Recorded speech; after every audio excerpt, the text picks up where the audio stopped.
Okay, so hello, I'm Jennifer Lees. I'm part of the social media team for the ERA EDTA, and delighted today to welcome Professor Patrick Mark, Professor of Nephrology in Glasgow and my boss.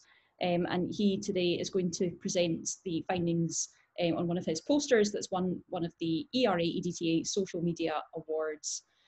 So welcome, Paddy. Thanks for joining us. Hi, Jen. Thank you for having me. Delighted to be a social media smash. Good.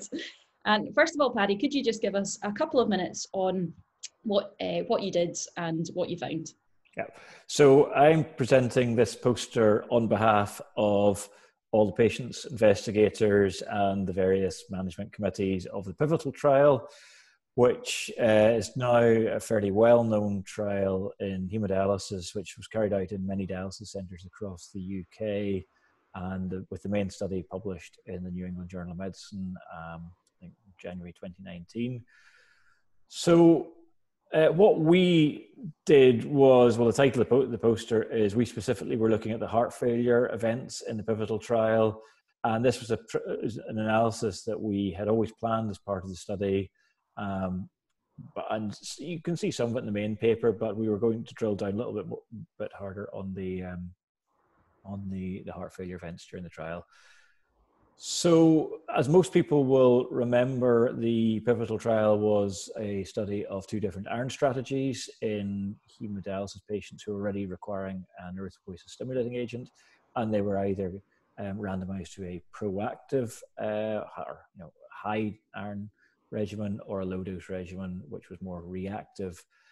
And what we were specifically looking at was comparing the two strategies and see what effect they had on the heart failure events during this, and also trying to look for predictors of heart failure. So I've tried to make this into as simple as poster as possible.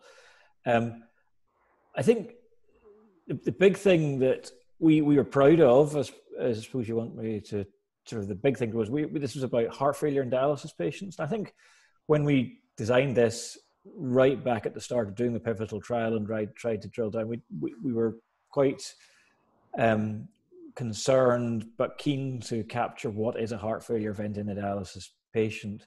And we all know how challenging that can be, because patients with end-stage renal failure present with a syndrome of heart failure, pulmonary edema, shortness of breath, third heart sound, which could be due to fluid overload, even with normal cardiac function, or it could be in the context of genuine new cardiac insufficiency. So that was the challenge, and the challenge in this was taking some heart failure investigators and get it led really by John McMurray's team, who've got expertise in adjudicating heart failure events, and as a nephrologist taking them through what was a heart failure event in a dialysis patient. And essentially we used the same adjudication rules as you would do for any heart failure trial, with the exception of the dialysis, which we had to emphasize that for it to be heart failure, it was an unscheduled dialysis, or specific amendment was made to the dialysis schedule or regime, which was in an unscheduled fashion to try and capture that acute heart failure event. So that was the kind of cool thing we did. Looking at the actual results, on slide 2, which will be on the main posters presentation when I record that sometime soon, you can see the patients who got heart failure were more likely to be known to have heart failure prior to going to the trial, and more likely diabetic nephropathy as their cause of kidney failure. They were a little bit older, but that wasn't significant. And really, the only other things that's shown out were at baseline were that they were a little bit more inflamed, slightly higher CRP.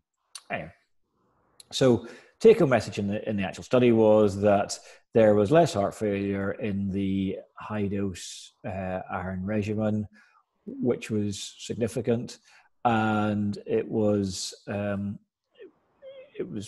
probably more impressive. I'm trying to look at all the data to see, but basically there was less heart failure events. The hazard ratio was 0.66, so clearly a significant reduction in the risk, and it was statistically significant.